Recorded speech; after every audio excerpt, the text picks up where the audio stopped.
Most of us know how to manage our classrooms in person. Teaching virtually is a whole different ballgame.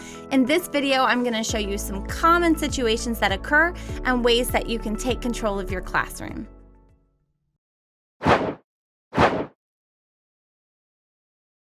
Okay, teachers, let's talk the name game. Sometimes you have the waiting room and class is about to begin, and there is just that one name you don't recognize. It could be a parent's phone, it could be a tablet. What do? And sometimes you're in class and you just have that one student that wants to change their name just to be funny, but it's not appropriate. So again, what do? Let's take a look. Okay, all right. Now, last night, everyone was supposed to do their homework. Did everyone do their homework? All right, teachers, right now you can see that my iPhone has just entered the waiting room. So I have two choices. At this point, I don't know who they are. Maybe it's a student entering from their iPhone because their computer's not working, or maybe it's someone that shouldn't be in here. So you have two options. You can admit them into the class by clicking on admit and then immediately asking them to rename themselves. Or you can send a message to this person from the waiting room. If you click on message, you can type, "Please name yourself." They cannot rename themselves from the waiting room. So they will have to either be admitted in and immediately ask them to rename themselves, and you can say that in your message, or they would have to get out of the waiting room, disconnect completely from Zoom, then rename themselves, and then enter in. All right, everybody, if you know the answer to number 3, raise your hand. Can I see you raise your hand? Great. Teachers, this is what you can do. If a student has renamed themselves to something that's not appropriate, you can click on their picture and you can rename them. And so I don't want it to be tacos are my fave. I'm going to go back to Spike, which is what his name is, and I've renamed him. You can also ask him to rename himself. If that's the case, he would right-click over top his picture, or not right-click, just click on his picture and choose rename. And in the participants list, if you go right here, there's options under the participants list. You can name him from the participants list. In the bottom of the participants list is the more option. If you click the caret next to the more option, you can see that there's an option to allow participants to rename themselves. If you uncheck that option, then students are not able to rename themselves. Okay, you may have had this happen to you. You're in class, everything's going great, and all of a sudden something pops up that we should not be seeing. It could be that the student has set their background to be a video or a picture that we shouldn't see. Maybe they changed their profile picture, or it could be someone in the household is doing something that really the rest of us do not need to be looking at. So what do you do when this occurs? Let's take a look. Okay, class, so yesterday we were reading a book and we were talking about the importance of, Okay, teachers, this is what you can do. When you have a student that all of a sudden has a change in their background and you need them to stop, you first can ask them to please stop, and if they don't, or if it's a situation where you wouldn't be asking, you just need it immediately to stop, you can come over on top of their picture, click the 3 little dots, and you can say stop video. Now, this will immediately stop the video and go to their profile picture. If they don't have a profile picture, it would just be like a symbol with their name, or it'll say their name. Okay, you could also do the same thing from up here under more. And then it's important to note that once you stop their video, you cannot force the video back on. So you click ask to start video, and what will happen is it will prompt the student that the teacher is looking to ask them to start their video, and they can then start their video back again. But you cannot turn it on. You can turn it off, but you can't turn it on.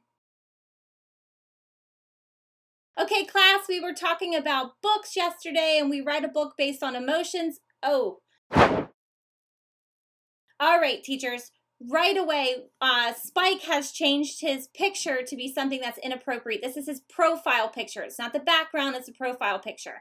And there is nothing that you can do to change that profile picture yourself. So what you can do, either by clicking on the 3 little dots here, or by coming to your participants list under the more, you can select Spike and put him in the waiting room. So I'm just going to put Spike in the waiting room, and you can see right here it says Spike has entered the waiting room, and I can send Spike a message. So if I message Spike, I'm just going to say, please change your picture.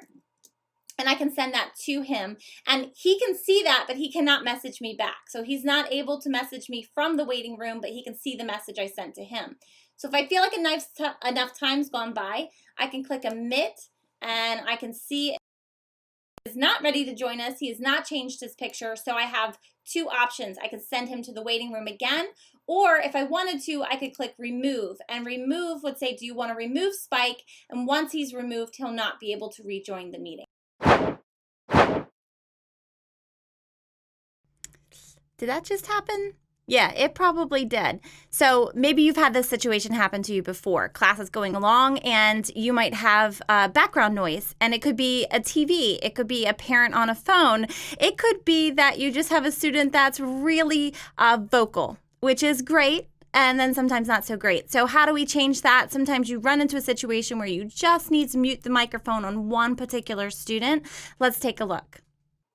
Okay, so in the story, Peanuts was eating a peanut.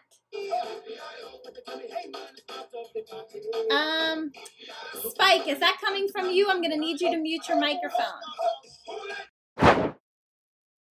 Okay, so teachers, this is what you do in a situation where you have sound coming through someone's speakers and you need that sound to be quieted. So you can always ask the student to mute themselves, but if they are not muting themselves quick enough, you can do it from the participant list by clicking on mute, or you can click on it right here as well.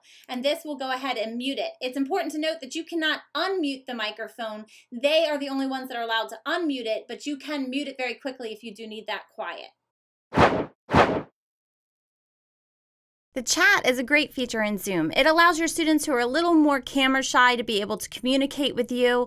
It allows you to have a little more interactivity to make sure everybody's present for class if you ask them to use the chat. But sometimes students may use the chat in a way that you're not wanting them to use. So what do you do in that situation? Let's take a look. Good morning, class. I hope everybody's doing good. Why don't you take a minute, use the chat, and let me know how you're doing today. All right, Timmy's good. Spike's up. Leo the Lion, great. Spike, hey, Leo, what are you doing this weekend? Hi. Okay, Spike, I want you to use the chat as you're supposed to use it. All right, now you're just getting, okay, that's too much. All right, teachers, this is what you do. When you have a student that is using the chat in a way that you do not want them to use it, if you click on the name list under chat, you can select the student that's giving you issues. So Spike is our naughty lion. And what I can do is come over to the three little dots, and I can select that Spike talks to no one, or the host only, which is me as the teacher, or everyone publicly. So if I select the host only, then Spike can now keep talking, but notice that it says privately because it's just to me. So if I select that he cannot talk to anyone, so I say no one, then Spike can't type, but I can still type to Spike. So hi, Spike.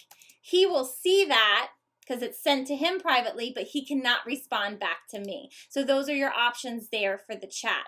Now you also have an option inside your web portal settings to turn off chat so that chat is not even available at all. So if you don't want to have an option of a chat in your class, you can turn that off.